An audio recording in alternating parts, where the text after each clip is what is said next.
Dear student, welcome back in a new lecture of Maths class 10th। हम लोग पिछले कई दिनों से मैथ्स के कई सारे लेक्चर्स कर रहे हैं। आज हम लोग मैथ्स के अरिथमेटिक प्रोग्रेशन चैप्टर 5 के कुछ क्वेश्चंस को करेंगे।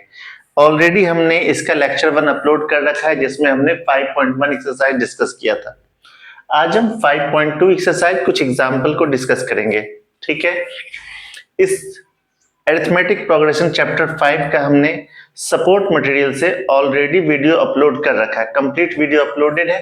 अगर आपने उसे नहीं देखा है तो उसे जरूर देखें, एग्जाम के पॉइंट ऑफ व्यू से बहुत ही इंपॉर्टेंट। चलिए आज हम लोग इस क्वेश्चन को सॉल्व करते हैं। A sum of money of ₹1000 invested at 8% per annum SI per year. Simple interest है बच्चा, तो मैंने आपको बताया था फर्स्ट एक्सरसाइज में जो सिंपल इंटरेस्ट होता है वो अरिथमेटिक प्रोग्रेशन होता है, जो कंपाउंड इंटरेस्ट होता है वो नहीं होता है। Calculate the interest at the end of each year, तो आपको फर्स्ट ईयर के बाद निकालेंगे, फर्स्ट ईयर के बाद SI निकालने का तरीका होता है बच्चा PRT अपॉन 100। तो प्रिंसिपल है बच्चे 1000, रेट 8% टाइम 1 ईयर अपॉन 100 करेंगे तो ये ₹80 आ जाएगा। अब 2 इयर्स के बाद चेक करेंगे, फिर से SI निकालेंगे PRT अपॉन 100, लेकिन इस बार टाइम की वैल्यू बच्चे 2 लिख लेंगे आप। तो 100 इंटू 1000 इंटू 8 इंटू 2 अपॉन 100, फिर से 00 कैंसिल, 8 2 जा 16, ₹160 आ गया। फिर से 3 इयर्स के लिए निकालेंगे बच्चे। तो SI जो होता है बच्चा PRT अपॉन 100 होता है, तो 1000 इंटू 8 इंटू 3 अपॉन 100 हो जाएगा। 8 3 जा 24, ₹240 आ गया। इस तरह से आप देखेंगे कि ये AP बना रहा है। देखो SI का जो लिस्ट है बच्चे, एक तो 80 आ गया, फिर उसके बाद 160 आ गया, फिर उसके बाद 240 आ गया एंड सो ऑन। तो यहाँ पर A का जो वैल्यू है बच्चे वो 80 है और D का वैल्यू 160 माइनस 80 यानी कि 80 है। A और D दोनों आ गए। तो आपसे कह रहा है do this form AP, yes it form AP, yes it form AP, ये AP को तो फॉर्म करते हैं। ठीक है, उसके बाद if so find interest and at the end of 30 years, यानी कि n की वैल्यू 30 साल रखना है, यानी कि A30 निकालना है। A30 का मतलब होता है बच्चा A प्लस 29D। ये मैंने पिछली क्लास में आपको बताया था ये कैसे निकाला जाता है। A का वैल्यू 80 हो गया, 29 इंटू D का वैल्यू भी 80 हो गया, तो ये आ गया 2400। ये आंसर आपका A30 आ गया। उम्मीद करते हैं ये आप लोग समझ गए होंगे। ये बहुत ही आसान सा एग्जाम्पल है। इसी तरह से एक और क्वेश्चन दिया हुआ है, in a flower bed there are 23 rose plant in the first row, यानी कि सबसे पहले 23 प्लांट है, 21 इन द सेकेंड रो, उसके बाद 21 है, 19 इन द थर्ड रो, यानी कि उसके बाद 19 एंड सो ऑन है। There are 5 rose plant in the last row, तो लास्ट में 5 प्लांट है बच्चे, ऐसा दिया हुआ। तो आपको A का वैल्यू दिया हुआ 23, D का वैल्यू 21 माइनस 23 यानी कि -2, AN का वैल्यू बच्चे 5 दिया हुआ, आपको N निकालना है। तो AN का फॉर्मूला लगाएंगे आप पहले, A plus N minus 1 into D, 5 equal to 23 plus N minus 1। मैंने आपको बताया जब कभी भी D नेगेटिव हो उसे ब्रैकेट में लिखेंगे। ठीक है, 5 minus 23 equal to N minus 1 into -2। जब आप इसे माइनस करेंगे तो -18 होगा, ये -2 इसके नीचे आ जाएगा, n माइनस 1, 2 9 जा 18, minus minus cancel, n equal to 9 1 10, यानी कि 10th रो में 5 रोज होंगे। How many rose are there, तो number of rose equal to 10, number of rows यहाँ ROWS है, ROSE नहीं है, इक्वल टू यानी कि 10 रोज टोटल लगे हुए थे। इस तरह से ये आसान सा क्वेश्चन हो गया। चलिए इसके बाद हम लोग कुछ और क्वेश्चन देखेंगे एक्सरसाइज के। अब हम लोग एक्सरसाइज 5.2 के क्वेश्चंस को देखेंगे। ठीक है, इसमें क्वेश्चन 1 में एक टेबल बना हुआ, उसी टेबल को मैंने इस फॉर्मेट में लिखा है। ठीक है, आप लोग बुक होगा आप लोगों के पास में, तो आप देखेंगे एक टेबल बना, उस टेबल में आपको जो जो वैल्यू गिवन था वो मैंने यहाँ लिख दिया है ताकि आसानी से सॉल्व कर सके। तो फर्स्ट क्वेश्चन में a का वैल्यू 7 है, d 3 दिया, n 8 दिया, a n निकालना है। तो बच्चे a n निकालने का फॉर्मूला मैंने बताया था आपको, a plus n minus 1 into D, यानी कि a का वैल्यू 7 हो गया, n का वैल्यू 8 माइनस 1, d का वैल्यू बच्चे 3 हो गया।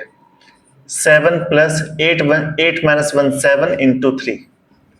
तो पहले बच्चे मल्टीप्लाई करना फिर प्लस करना, 7 3 जा 21 और 7 28। तो ये हो गया आपका आंसर ए एन का। ठीक है, ऐसे यहां पर देखो ए एन का वैल्यू 0 दिया हुआ है, एन का वैल्यू 10 दिया हुआ है, डी निकालना है। तो ए एन का फॉर्मूला यहां पे लगाएंगे, A plus N minus 1 into D. A N का वैल्यू 0 है, ए का वैल्यू माइनस 18 है, एन का वैल्यू बच्चे 10 है, माइनस 1 इंटू डी, माइनस 18 इधर करेंगे 18 हो जाएगा, इक्वल टू 9d। तो यहां से d का वैल्यू 18 अपॉन 9 हो जाएगा, 9 2 जा 18, यानी d का वैल्यू बच्चे 2 आ गया। इस तरह से ही सॉल्व करना है। यहाँ a का वैल्यू निकालना है, a n गिवन है, तो a n का फॉर्मूला लिखो a plus n minus 1 into D. a n की वैल्यू -5, a नहीं मालूम है, n का वैल्यू 18 माइनस 1, d का वैल्यू -3। d जब कभी भी हो माइनस में तो उसे ब्रैकेट में ही लिखना। 18 माइनस 1 17, 17 3 जा 51 होता है, ये -51 होगा, इस साइड लाएंगे +51, -5 + 51 इक्वल टू a। इसका मतलब बच्चे a का वैल्यू हो जाएगा 46। तो ये बहुत आसान सा था, यहां पर सभी a का वैल्यू निकालना। इस क्वेश्चन में देखेंगे n का वैल्यू निकालना है, तो हम लिखेंगे an equal to a plus n minus 1 into D. an की वैल्यू 3.6 है बच्चे दिया हुआ, a का वैल्यू -18.9 है, प्लस n माइनस 1, d का वैल्यू 2.5। इसे इस साइड ला के प्लस करेंगे, 3.6 प्लस 18.9, n माइनस 1 इंटू 2.5। इन दोनों को प्लस करेंगे, 9 6 15 8 3 11 1 12 1 1 2, 2.5 नीचे ले जाएंगे, n माइनस 1, 2.59 जा होता है बच्चा 22.5। तो n माइनस 1 की जो वैल्यू हो जाएगी वो 9, n की वैल्यू 10, 9 और 1 10, ये 1 इधर आके प्लस होगा, माइनस नहीं करने का, प्लस। फिर से ए एन निकालना है बच्चे, ए एन निकालने का फॉर्मूला होता है a plus n minus 1 into D. A का वैल्यू बच्चे 3.5 है, n का वैल्यू 105 माइनस 1, d का वैल्यू 0, 3.5 इंटू, इसे 0 से मल्टीप्लाई करेंगे 0 हो जाएगा, यानी कि आंसर आ गया 3.5। ये सारे फर्स्ट क्वेश्चन थे जिसमें एकमात्र फॉर्मूला था ए एन का, जो हमने यहाँ पे अप्लाई किया है। इस ए एन के फॉर्मूले में ही जो भी होगा वो होगा। ठीक है, उसके बाद यहाँ देखते हैं, यहाँ पे आपसे कह रहा है 30th टर्म ऑफ एपी, आपको 30th टर्म निकालना है। ए कितना है बच्चा 10, और डी कितना है देखो 10 माइनस 7 माइनस 10, यानी कि -3। तो A30 निकालना है आपको, A30 का मतलब होता है A plus 29D, A plus 29D।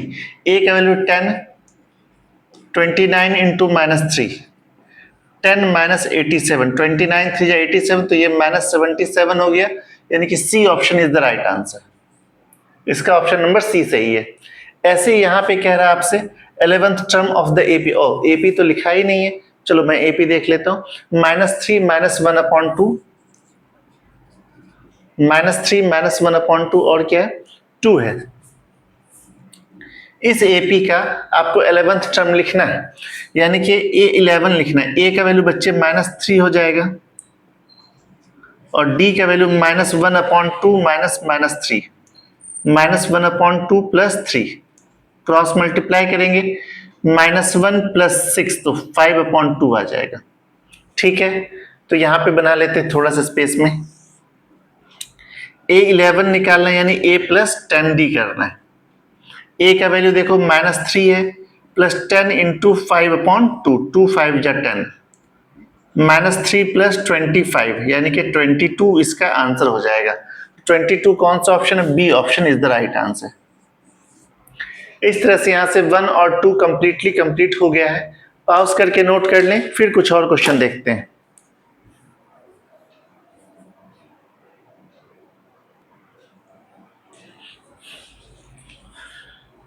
Some more questions. यहाँ पे क्वेश्चन 3 लिखा हुआ है, कह रहा है to fill in the blank 26। आपको एपी के लिए फिल करना है। तो जब कभी 3 नंबर एपी में हो,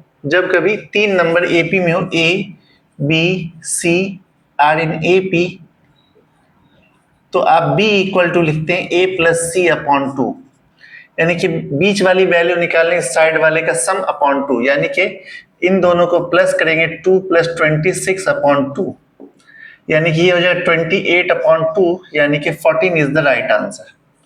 ऐसे आप यहां भी कर सकते हैं 13 + 3 अपॉन 2, 13 3 19, 16 अपॉन 2 यानी कि 8, 3 + 5 8, 5 + 8 + 5 13, 13 + 5 कितना हो जाएगा बच्चा? 18 हो जाएगा। तो इस एपी का फर्स्ट टर्म बच्चा 18 है और ये कॉमन डिफरेंस है। अब यहां से बातें मुख्तलिफ हो जाएंगी, चेंज हो जाएंगी। कैसे चेंज हो जाएगी? यहाँ पे बच्चे सबसे पहले ए लिखा हुआ है, ए का वैल्यू बच्चे 5 है, पहला टर्म। अब ये कौन से नंबर पे? 1 2 3 4। आप लिखेंगे A4 equal to 9 right 1/2। A4 का मतलब होता है A + 3D। 9 2 जा 18, 119/2। उम्मीद करते ये तो आपको चेंज करने आता होगा। A का वैल्यू 5 लिख देंगे, 5 को इधर शिफ्ट करेंगे, 19/2 - 5/1। D इक्वल टू 19 1 जा 19 - 5 2 जा 10/2 × 3। ये 3 इसके पास आ जाएगा। ठीक है, तो D इक्वल टू हो गया बच्चे कितना? 19 - 10, तो 9/6 यानी कि 3/2। तो 5 के साथ 3/2 प्लस करेंगे, ये हो जाएगा 1 राइट 1/2। 5 के साथ 1 प्लस करेंगे 6 राइट 1/2। फिर से 1/2 प्लस करेंगे 6 1 7 और ये हाफ 8। ये हो गया इसका आंसर। देखिए ध्यान से, 5 के साथ 1 राइट 1/2 प्लस, इन दोनों को प्लस कीजिए, 6 राइट 1/2। 6 राइट 1/2 के साथ 1 राइट 1/2 प्लस करें, इन दोनों को प्लस किया जाता है, 6 1 7, हाफ और हाफ 1 हो जाएगा, यानी कि 8 हो जाएगा। इस तरह से ये हो गया हमारा आंसर। ठीक है, इस क्वेश्चन को देखते हैं बच्चे। सबसे पहले ए लिखा हुआ है, ए का वैल्यू बच्चे -4 है। ये कौन से नंबर पे? 1 2 3 4 5 6। A6 की वैल्यू 6 है। A6 का मतलब होता है A + 5D। A का वैल्यू -4 + 5D, तो 5D equal to 6 + 4, D equal to 10/5 2 जा 10। तो बच्चे D का वैल्यू 2 आ गया, D का वैल्यू 2 आ गया। अब आगे लिखना है, तो यहां से 2 प्लस करेंगे तो ये -2 हो जाएगा, फिर 2 प्लस करेंगे तो ये 0 हो जाएगा, फिर 2 प्लस करेंगे तो 2 हो जाएगा, फिर 2 प्लस करेंगे तो ये 4 हो जाएगा, और लास्ट में 6 लिखा हुआ है। इस तरह से ये सारे आंसर आ गए। ये थोड़ा अच्छा क्वेश्चन है, थोड़ा सा बेहतर क्वेश्चन माना जा सकता है। ये देखो सेकंड नंबर पे 38 लिखा हुआ, यानी कि A2 इक्वल टू 38, और ये कहाँ है? देखो 1 2 3 4 5 पे, यानी कि हम कह सकते हैं A5 जो है बच्चे वो -22 है। A2 का मतलब होता है A + D। ये इक्वेशन 1 हो गया। A5 का मतलब होता है A + 4D इक्वल टू -22। यहां पे आपको दो इक्वेशन मिल गए, इन दोनों को सॉल्व करना है। चलिए इन दोनों को सीधा माइनस कर देंगे, तो A से A कैंसिल हो जाएगा, D - 4D तो -3D हो जाएगा। 38 और 22 तो 60 हो जाएगा।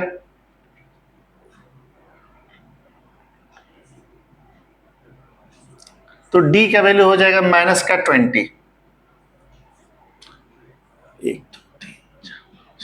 ये A6 है, 6 A6 का मतलब 5D हो जाएगा, यानी यहाँ -4 हो जाएगा।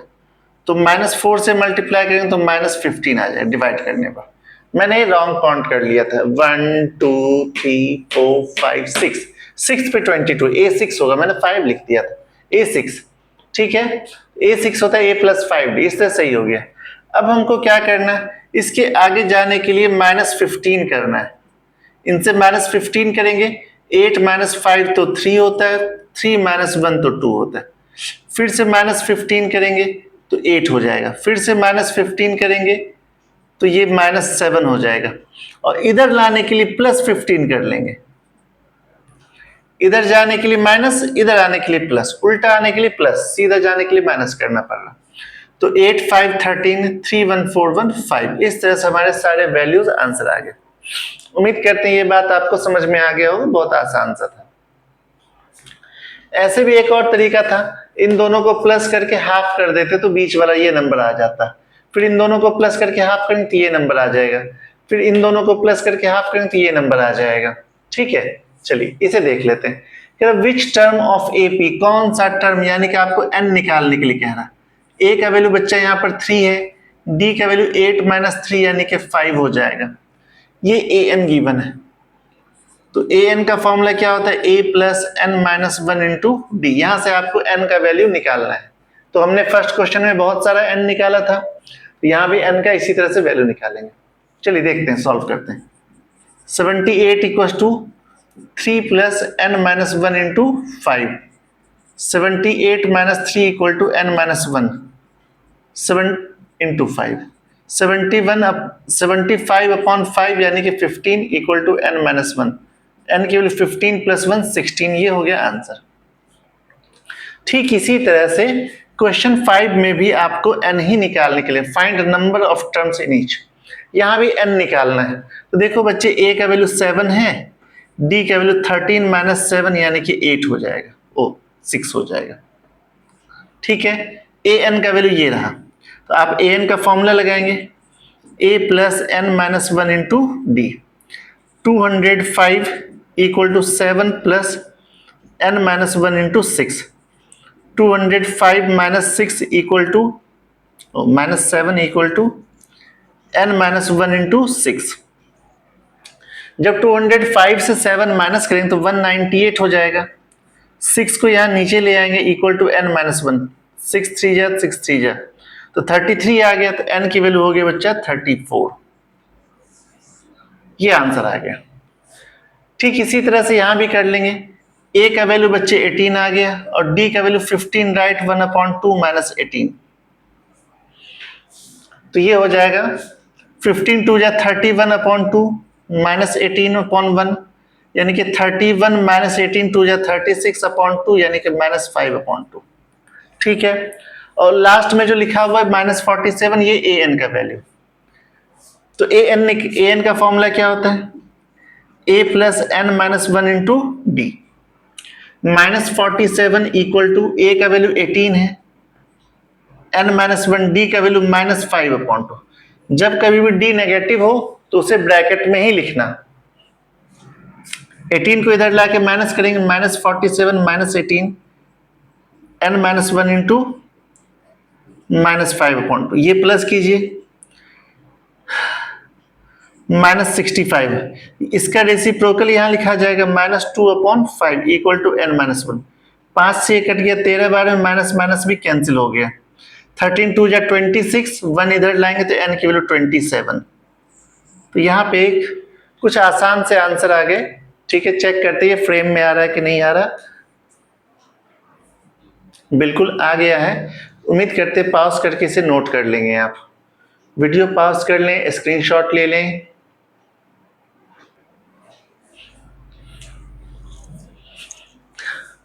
नाउ सम मोर क्वेश्चंस, आपके सामने कुछ और क्वेश्चंस हैं। Check whether -150 is a term of this AP, इस बार भी आपको n का ही वैल्यू निकालना है। n निकालने का एक शॉर्टकट मैं बता देता हूं बच्चे, n निकालने के लिए an - a/d + 1, इसका आप यूज कर सकते हैं। चूंकि n कई बार हमको निकालना होता है, बार बार हम सीधा इसका यूज कर लेंगे n निकालने के लिए। ठीक है, तो यहाँ पे an का वैल्यू -150 हो जाएगा, ये an है, a का वैल्यू 11 है, d का वैल्यू 8 - 11 -3 हो जाएगा, तो हम सीधा निकाल लेते हैं। -150 - 11, d का वैल्यू कितना आ जाएगा, देखो 8 माइनस 11 माइनस 3 प्लस 1, ये हो गया -161 upon -3 plus 1, cross multiply 161 plus 3 upon 3, यहाँ से n का जो वैल्यू आ गया बच्चा 164 अपॉन 3, यानी कि n का वैल्यू आ गया 3 5 जा 15, 3 4 जा 12, 2 अपॉन 3, एक फ्रैक्शन में आ गया। n का वैल्यू जब भी आएगा बच्चे वो एक होल नंबर आएगा या फिर एक नेचुरल नंबर आएगा, ये नेचुरल नंबर नहीं है। हम लिखेंगे therefore -150 is not a term, ये इस एपी का बच्चे कोई टर्म है ही नहीं, अगर होता तो n का वैल्यू कंप्लीट नंबर में आता, चेक करना तो चेक हो गया, नहीं है। ठीक है, कह रहा फाइंड 31st टर्म, आपको A31 निकालना है। ठीक है, हुज 11th टर्म इज 38, यानी कि बच्चे A11 जो है आपको 38 दिया है, A11 होता है A प्लस 10D, ये 38 है equation 1। 16th term is 73, A16 आपको दिया 73, A16 का मतलब होता है A प्लस 15D, ये 73, ये इक्वेशन 2 हो गया। अब आपको इन्हें सॉल्व करना, सॉल्व करने का तरीका क्या है बच्चे, इन्हें आप माइनस करते हैं, माइनस माइनस माइनस, A से A कैंसिल, 10 माइनस 15 तो -5D, 38 माइनस 73 तो -35, तो D का वैल्यू 5 7 या 35, 7 आ गया। अब आप 1 में रख देंगे इसकी value, from 1 A equal to 38 minus 10 into 7, 70 हो जाएगा, 38 से 70 माइनस करेंगे तो -32 आ जाएगा, A का भी वैल्यू आ गया। अब आपको A31 निकालना है, यानी A प्लस 30D निकालना है, A का वैल्यू -32 आ गया, प्लस 30 इंटू 7, यानी कि -32 प्लस 7 3 या 21, 210, माइनस कर दें, 10 माइनस 2 8 हो जाएगा, 10 माइनस 3 7 हो जाएगा, ये 178 इज द राइट आंसर। तो इस क्वेश्चन में सिंपल सी बात थी, आपको दो अलग अलग टर्म्स दिए गए थे, 11th टर्म और 16th टर्म, आपने A11 का फॉर्मूला लिखा, A16 का फॉर्मूला लिखा, माइनस करने पर D का वैल्यू, हमेशा जब भी आप माइनस करेंगे D ही आएगा, और फिर किसी में भी फर्स्ट में या सेकंड में रख करके A का वैल्यू निकाल लेंगे और फिर जो कह रहा वो निकाल लेंगे। ये क्वेश्चन नंबर 8 ये भी इस जैसा ही है, 9 भी इस जैसा ही है। ठीक है, देखते हैं, कह रहा है एक एपी जैसे 50 टर्म, यानी कि लास्ट टर्म जो 50 होगा, थर्ड टर्म इज 12, यानी कि आपको A3 12 दिया हुआ है, A3 का मतलब होता है A प्लस 2D, इसे इक्वेशन 1 मान लेते हैं। And last term is, last term का मतलब A50, ये दिया 106, A50 का मतलब A प्लस 49D, ये 106, ये इक्वेशन 2 हो गया। अब इन दोनों को माइनस कर देंगे, हमेशा यही काम करना, माइनस माइनस, A से A कैंसिल, 2 माइनस 49 तो -47D हो गया, इन दोनों को माइनस करेंगे तो -94 हो गया, तो D का वैल्यू बच्चे 2 आ गया, 47 2 जा 94 होता है। ठीक है, अब आपसे कह रहा है 1 में रख देंगे, from 1 A plus 2 into 2 equal to 12, A का वैल्यू 12 माइनस 4 तो 8 हो गया, A भी आ गया और D भी आ गया। अब आपसे क्या 29th टर्म निकाले, यानी कि आपको निकालना A29, तो A प्लस 28D, A का वैल्यू बच्चे 8 है, 28 इंटू 2, 28 2 जा 56, 58 plus 6 64 is the right answer. तो ये इसका आंसर आ गया, ये तो बहुत आसान सा था।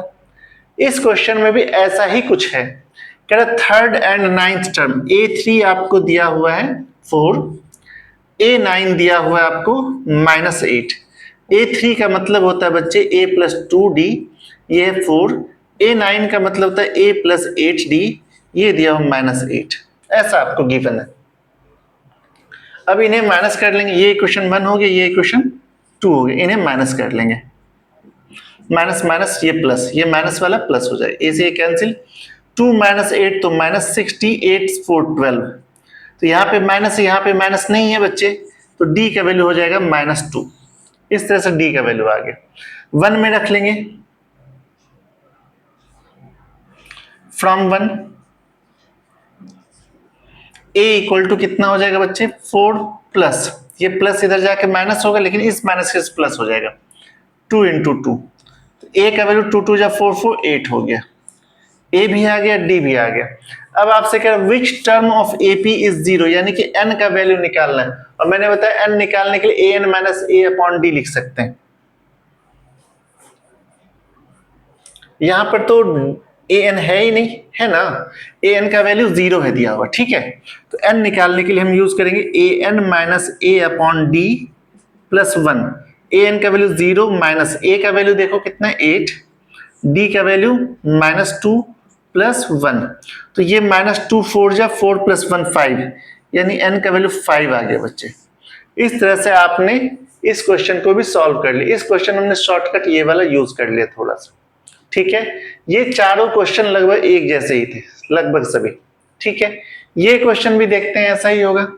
कह रहा 17 टर्म एक्सीड्स, एक्सीड्स का मतलब ज्यादा होना होता है, यानी कि आपसे कह रहे A17 जो है ज्यादा है A10 से 7, तो आपको कॉमन डिफरेंस निकालना, find CD means common difference. A17 का मतलब A plus 16D minus A10 का मतलब A plus 9D equal to 7, minus करेंगे 16D minus A minus 9D equal to 7, A to A cancel, 16 minus 9 7D equal to 7, तो D का value बच्चे 1 आ गया।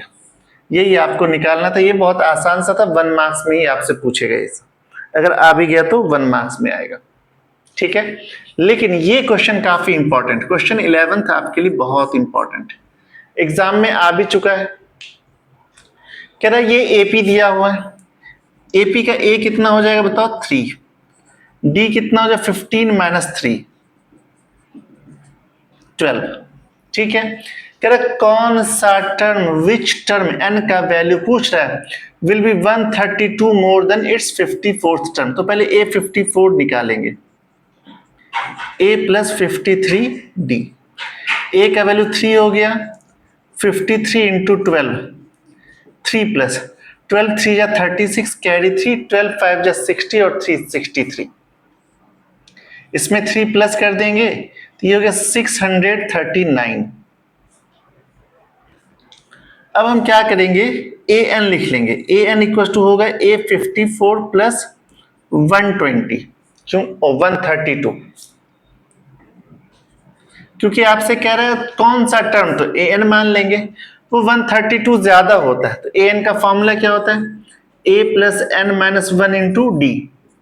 A54 निकला 639 और ये 132, यहां पे ए का वैल्यू लिखते हैं 3, एन नहीं मालूम -1, डी का वैल्यू है 12, इन दोनों को प्लस करेंगे 9 2 11 3 3 6 1 7 6 1 7 7 7 1, इस 3 को उस साइड ले जाके माइनस करेंगे, n माइनस 1 इंटू 12 7 7 1 माइनस 3, ठीक है।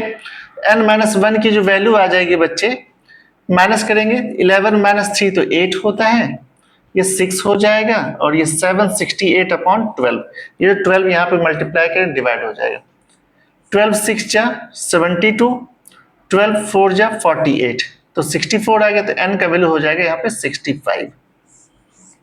ये इसका आंसर है।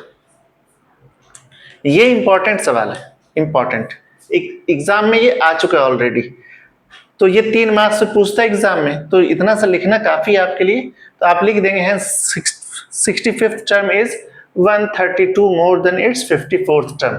चलिए इसे पॉज करके नोट कर लें।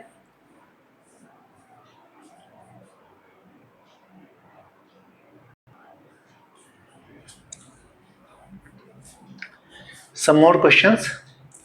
ये इंपॉर्टेंट सवाल है, अभी तक एग्जाम में नहीं आया, लेकिन कभी भी आ सकता है। अगर आ जाएगा तो ज्यादातर बच्चों का गलत आंसर करा देगा।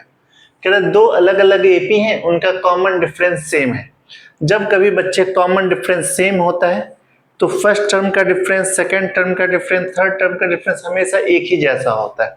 अगर मैं यहाँ पे लिखा हुआ 100 टर्म का डिफरेंस 100 है, तो 1000 टर्म का डिफरेंस 100 होगा, 10,000 टर्म का डिफरेंस 100 होगा, फर्स्ट टर्म का डिफरेंस 100 ही होगा। कैसे देखो ध्यान से, आपसे क्या रखा है A100 minus A100 equal to 100, ऐसा गिवन है आपको। इसे लिखेंगे A plus 99D common difference एक जैसा है, स्मॉल डी ही लिखते हैं, minus A minus 99D equal to 100, यानी कि ये तो कट जाएगा, यानी कि फर्स्ट टर्म का डिफरेंस बच्चे आ गया 100। मैंने फर्स्ट एपी का फर्स्ट टर्म कैपिटल ए माना है, सेकंड ए का फर्स्ट टर्म जो है स्मॉल ए, और कॉमन डिफरेंस एक जैसा इसलिए दोनों में स्मॉल डी लिखा है। ये हमारा आगे रिजल्ट। अब आपको निकालना है बच्चे 8000 माइनस 8000, यानी कि ए plus 999D minus A minus 999D, ये कट गया, फिर से क्या आ जाएगा देखो a माइनस ए आ जाएगा, और इसका वैल्यू भी बच्चा कितना 100 ही है, तो इस तरह से इसका आंसर हो गया। ये बहुत ही आसान सा सवाल था, ये एग्जाम में बच्चों से पूछ सकता है, आएगा तो बच्चे गलत करेंगे। अब जो 3 डिजिट की नंबर की शुरुआत बच्चे 100 से होती है, तो 7 के टेबल में वो नंबर जो 100 के बाद आता है, तो 14 7 जा 98 होता है, 15 7 जा 105 होता है। एपी जो होगा बच्चे वो 105 से स्टार्ट होगा, फिर 117 होगा, फिर 112 होगा, फिर 119 होगा, एंड सो ऑन। कहां तक जाएगा अब ये काम पता चलेगा 999 में 7 से डिवाइड करने पर। 7 1 जा 7, 29, 7 4 जा 28, 19 7 2 जा 14, तो ये 5 इसमें माइनस कर देंगे, 5 999 में माइनस कर देंगे तो 994 आ जाएगा, यानी कि 3 डिजिट का सबसे बड़ा नंबर 994 है बच्चे, जो 7 से डिवाइड हो जाता है। अब आपसे हाउ मेनी पूछा तो n की वैल्यू निकाल लेंगे। n होता है an minus a upon d plus 1। an का वैल्यू 994 हो गया, माइनस a का वैल्यू 105 हो गया, d का वैल्यू 7 हो गया, प्लस 1। उम्मीद करते हैं इसका आंसर आप कर देंगे, इसे यहीं पर रहने देते हैं, ये आप लोग सॉल्व कर लेना। ऐसे ये क्वेश्चन है, how many multiples of 4 lies between 10, तो 10 के बाद कौन सा टेबल में आता है बच्चे, तो 12 आता है, फिर 16 आएगा, फिर 20 आएगा। ऐसे 250 से पहले बच्चा 248 आएगा, कैसे पता चला, ऐसे डिवाइड करके रिमाइंडर को माइनस कर देंगे। तो यहाँ पे भी n निकालना है बच्चे, an minus a upon d plus 1 कर लेंगे, यानी कि 248 माइनस 12 अपॉन डी का वैल्यू 4 हो गया, प्लस 1। उम्मीद करते हैं इसका भी आंसर आप जोर से कर लेंगे, तो ये -4 से डिवाइड फिर कर लेंगे, ये आसान सा है। ये दोनों मैं आपके नाम पर छोड़ देता हूं, चूंकि मैंने आज बहुत सारे n के निकालने वाले क्वेश्चंस करवाए। अब यहां भी कह रहा है आपको n की वैल्यू निकालें, इन दोनों का nth टर्म एक जैसा है, इसका भी an निकालेंगे, इसका भी an निकालेंगे, इक्वेट कर देंगे। इसका an निकालेंगे कैसे होगा, a प्लस n माइनस 1, और d का वैल्यू देखो 65 माइनस 63 2 हो जाएगा, यानी कि 63 प्लस 2n माइनस 2, यानी कि 61 प्लस 2n हो गया। ऐसे इसका an निकालेंगे, a plus n minus 1 into D. a का वैल्यू बच्चे 3 है, और d का वैल्यू 10 माइनस 3 तो 7 है। चलिए सॉल्व करेंगे, 3 प्लस 7n माइनस 7, तो यहाँ पे बच्चे आ गया 7n माइनस 3, 3 माइनस 7 माइनस 3, तो दोनों का an तो एक ही जैसा है ना, तो अकॉर्डिंग टू क्वेश्चन कर लेंगे। 61 प्लस 2n जो है बच्चे वो 7n माइनस 3 के बराबर, इस 3 को इधर कर देंगे, 2n को इधर, 61 प्लस 3 7n माइनस 2n, ये 61 प्लस 3 कितना हो जाएगा,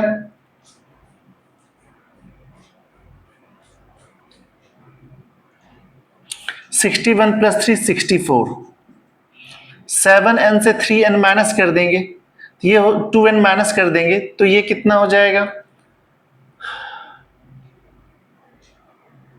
5n। ये तो गड़बड़ आ गया, कुछ ना कुछ तो गड़बड़ जोड़। 65 63 क्वेश्चन सही है ना, चेक कर लेते हैं। 63 65 67 ठीक है, 3 10 17 ठीक है, 63 प्लस n माइनस 1 2 ठीक है, 63 plus 2n minus 2 61 plus 2n ठीक है, सब कुछ सही है। a plus n minus 1 into D 7n minus 7 3 minus 7 minus 4 होता है, यहाँ पे गड़बड़ी था, तो यहाँ पे 4 हो जाएगा प्लस का, यहाँ पे माइनस का 4 ठीक है। तो 61 प्लस 65 हो जाएगा बच्चे यहाँ पे, तो n की जो वैल्यू हो जाएगी 65 अपॉन 5 यानी कि 13 हो जाएगा, n का वैल्यू बच्चे 13 आ गया। तो इस तरह से हमारा इसका आंसर हो गया। ठीक है, चलिए इसे कर लेते हैं। ये छोटे छोटे मिस्टेक होती रहती, बड़े बड़े शहरों में छोटी छोटी घटनाएं होती रहती है ना, तो कैलकुलेशन चलेगा। कह रहे एपी है जिसका थर्ड टर्म जो है ना बच्चे 16 है, यानी कि A3 जो है बच्चे वो 16 है, यानी कि आप कह सकते हैं A प्लस 2D जो है वो 16 है। इसे इक्वेशन 1 मान लेते हैं। सेवंथ टर्म A7 एक्सीड्स ज्यादा हो जाता फिफ्थ टर्म A5 से कितना 12। A7 का मतलब होगा A plus 6D minus A plus 4D। 5 को A प्लस 4 कहेंगे ना तो दोनों के साथ माइनस लग जाएगा, तो A से A कैंसिल हो गया, 6D माइनस 4D, 2D के वैल्यू बच्चा 12 हो गया, तो D का वैल्यू हो गया 6। D का वैल्यू 1 में रख देंगे, A plus 2 into 6 equal to 16, तो A का वैल्यू 16 माइनस 12 4 आ गया, A और D आ गया। अब AP निकालना है बच्चे, AP तो फर्स्ट टर्म यानी कि 4, उसके बाद कॉमन डिफरेंस प्लस करेंगे, 6 4 10 10 6 16 6 22। इस तरह से ये सारे नंबर्स सारे क्वेश्चन सॉल्व हो गए। चलिए कुछ और क्वेश्चंस देखते हैं, इसके बाद हम लोग कंप्लीट कर लेंगे इस चैप्टर, इस एक्सरसाइज को।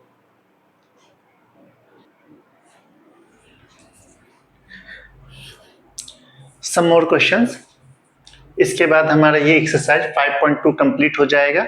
ठीक है, चलिए देखते हैं। फाइंड 20th टर्म, ये इंपॉर्टेंट क्वेश्चन है बच्चे।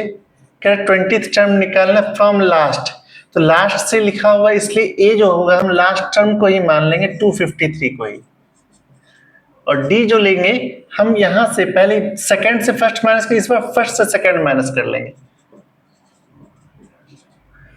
फ्रॉम लास्ट होने की वजह से, फ्रॉम लास्ट होने की वजह से लास्ट टर्म को ही फर्स्ट टर्म मानेंगे और डी निकालने के लिए उल्टा काम करेंगे।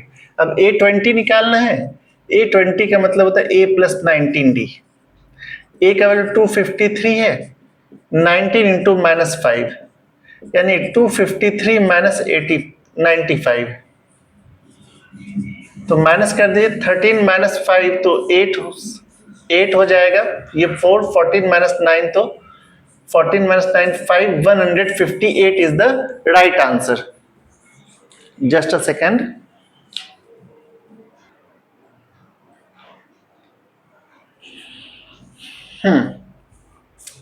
ये एग्जाम्पल 8 है जो मैंने छोड़ दिया था, इसी क्वेश्चन के वास्ते छोड़ा था मैंने।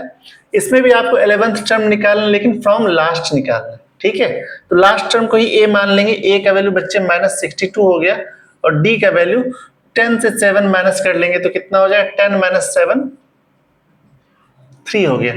आपको A11 निकालना है, यानी A प्लस 10D निकालना है। ए का value minus 62 plus 10 into 3 minus 62 plus 30, यानी कि minus 32 is the right answer. ये हो गया आंसर। ये इंपॉर्टेंट सवाल है, ये इसलिए इंपॉर्टेंट है बच्चे, ये एक बार 5 मार्क्स में ऑलरेडी आया हुआ है। कह रहे the sum of 4th and 8th term, यानी कि A4 प्लस A8 बच्चे 24 है, और क्या कहता है 6th and 10th term A6 plus A10 ये 44 है। चलिए सॉल्व करते हैं। A4 का मतलब होता है A प्लस 3D, A8 का मतलब होता है A plus 7D equal to 24, A6 का मतलब होता है A प्लस 5D, A10 का मतलब होता है A plus 9D equal to 44। आप ये फर्स्ट वाले को देखेंगे, ये आ जाएगा A प्लस, नहीं यहां कर लेते हैं, A plus A2A plus 3 7 10D equal to 44, और दूसरे वाले इक्वेशन में देखते हैं A plus A2A 5 plus 9 14D equal to, ये फर्स्ट 24 है, सेकेंड 44। ये इक्वेशन 1 है, ये इक्वेशन 2 है। इन दोनों को फिर से वही माइनस करेंगे आप लोग, माइनस माइनस माइनस, ये finish 10 minus 14 minus 4D 44 minus, तो ये माइनस 20 हो गया, तो D का वैल्यू बच्चे 5 आ गया। अब क्या करेंगे, D का वैल्यू 1 में रख लेंगे, from 1 2A plus 10 into 5 equal to 24, 10 5 जब 50 उस साइड जाएगा 24 से माइनस कर देंगे 2a equal to 24 minus 50, a का वैल्यू -26/2 यानी कि -13 आ गया। तो आपसे कह रहे फाइंड फर्स्ट थ्री टर्म्स, तो हम फर्स्ट थ्री टर्म्स लिखेंगे।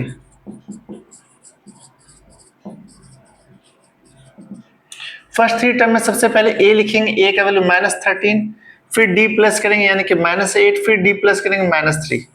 These are the first three terms is the right answer। बस इतना सा काम 5 मार्क्स में पूछा था, तो इसे ही आप 5 मार्क्स में कर लेंगे, ठीक है। अब ये एक सुब्बा राव भाई साहब हैं जो वर्क करना शुरू करते 1995 में। उनकी सैलरी 5,000 रुपये होती है, यानी कि ए का वैल्यू बच्चे हो गया 5,000, और उनको हर साल इंक्रीमेंट मिलता है 200 रुपये का, तो डी हो गया 200। और कह रहे कुछ साल के बाद उनकी सैलरी 7,000 हो जाती थी, यानी एन हो गया 7,000। आपको एन पता करना है, n equal to a n minus a upon d plus 1। A N का वैल्यू 7,000 है बच्चे, -5,000 अपॉन 200 प्लस 1। 7,000 से 5,000 माइनस कर देंगे, 2,000, 2,000 में 200 से डिवाइड करेंगे,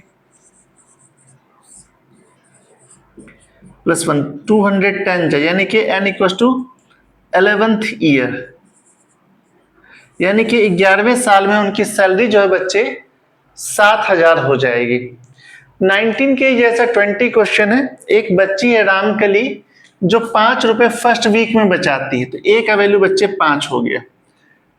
वीकली इनकम वो 1.75 इंक्रीज करती है, तो डी का वैल्यू हो गया 1.75, और वो टोटल सेविंग किसी वीक में 20.75 बना लेती है, तो ए एन की वैल्यू होगी 20.75। तो आपसे एन कह रहा निकालने के लिए, तो एन निकालने के लिए ए n minus a upon d plus 1 का यूज करते हैं। ए एन का वैल्यू 20.75 माइनस ए का वैल्यू 5 अपॉन डी का वैल्यू 1.75 प्लस 1।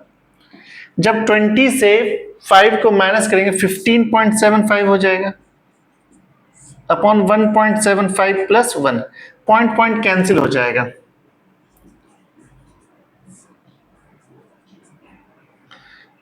ठीक है, अब ये चेक करना 17 × 50